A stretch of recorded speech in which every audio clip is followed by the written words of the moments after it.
We didn't always watch football at Buffalo Wild Wings. Protect the football. Buffalo Wild Wings. Football the way it should be.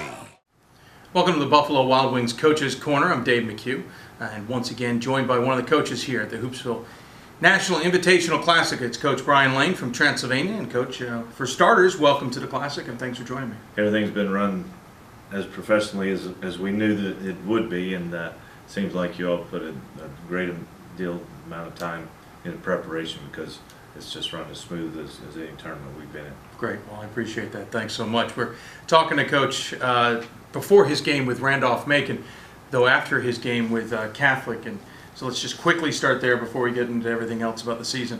Not the game I'm sure you guys expected to play to start your season. Catholic certainly kind of seemed to control a lot of things, a lot of tempo. I know you talked a lot about it in the articles that have been written, but just really briefly, what's the sense coming out of that, getting ready for Randolph-Macon? I thought Catholic came out and played with a lot of emotion and played with a lot more intensity than we did. It was one of those games where we were scoring at the beginning, but we weren't getting any stops, and they were able to go inside, and you know, our post defense wasn't as aggressive as we needed it to be, and then we hit a lull there in the late in the first half, where we got into some turnovers. We had 8 turnovers in 10 possessions. Last year led the nation in fewest turnovers per game at 10. So you can imagine what that does to your psyche when you're used to getting 8, 10 in 40 minutes, and we got the 8 turnovers in about 6. So certainly we're trying to figure out how to play, and you probably saw that in that first game. It just is, we've had to make some changes with some injuries and trying to figure out what's the best way to have this team compete at a high level. Kind of gets into the team aspect. Number 16 in the country in the preseason poll, mainly because you brought back everybody from a 3-loss program last year. Unfortunately, a loss in the NCAA tournament to start it. But you bring back everybody from that team, including Ethan Sperlin and others. But you are dealing with injuries right out of the gate, including the guys like Sperlin and Cox. How does that almost reevaluate what you guys need to do this season? Well, it's certainly one of those things that at the beginning of the season, if you're going to have injuries, that's the best time to do it. We're looking at it as a positive in that we're getting some guys some minutes that they probably would not be getting had these injuries occurred. So, we had talked about depth, and point guard was certainly an issue that we were looking at, and being able to figure out, Nick Fudge came in and had 2 assists, 1 turnover yesterday, and he, even though he's a senior, he's played behind Tate for a number of games, and you could tell just in the communication and things like that with coaches. It's a learning experience, not just for him, but for how the team reacts with him. And one of the things that I liked about the flexibility that we've had with injuries, but our freshmen came in, and I thought last night Joe Jennings, that was the best he's looked since we started practice. He did not play much against the Kentucky Wildcats in the exhibition game.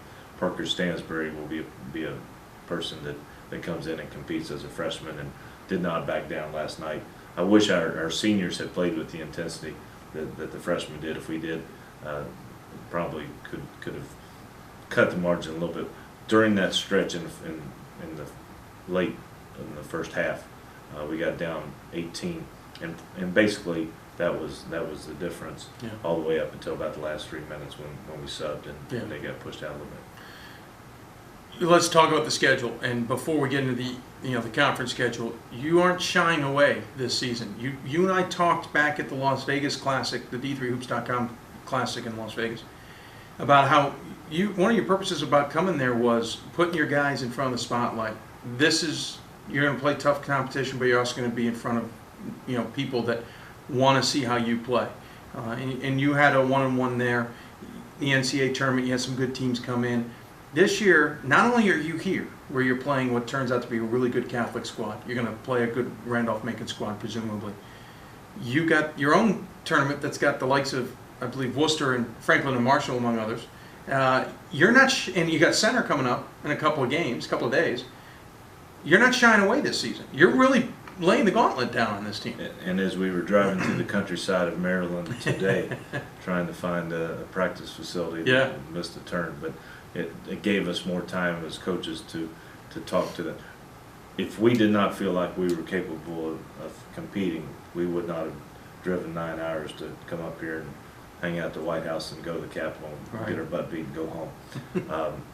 Certainly, we would like to have had all of our bullets, Sure. but didn't, as we went into the games. But this was an opportunity, and I think anytime that you can get out beyond your conference and beyond your normal teams that you play and see what some of the other teams are like, I think it helps you. And this one probably even more so than last year in Las Vegas will give us an opportunity to maybe see how other teams are playing.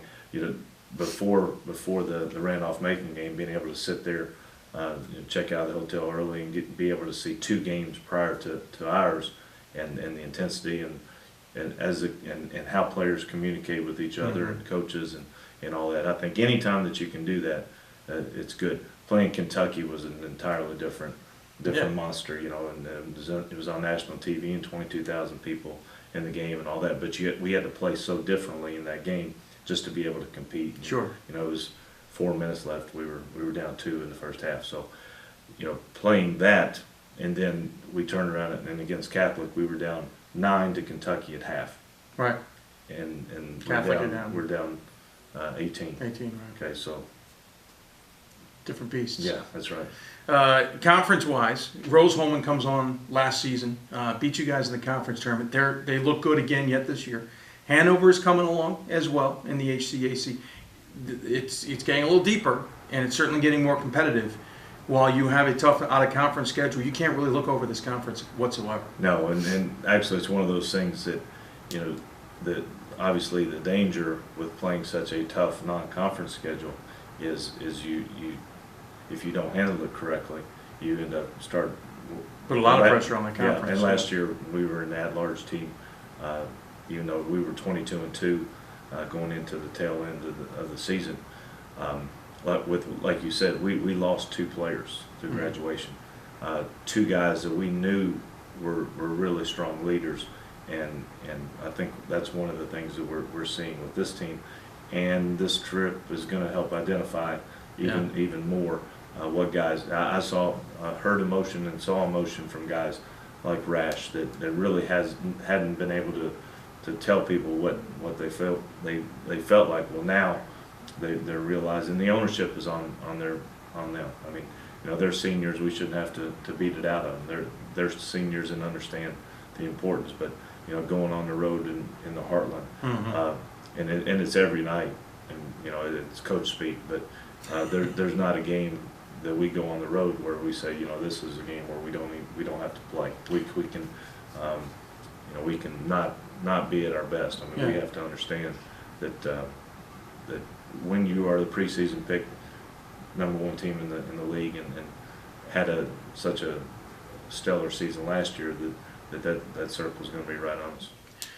Removing yourselves from the equation, what are the teams that you're most concerned, or at least have your eye on the most? The Rose-Hulman, Hanover, who else? Yeah. I think those 2 certainly are going to be, from a coach's standpoint, the coaches picked us and Rose and Hanover.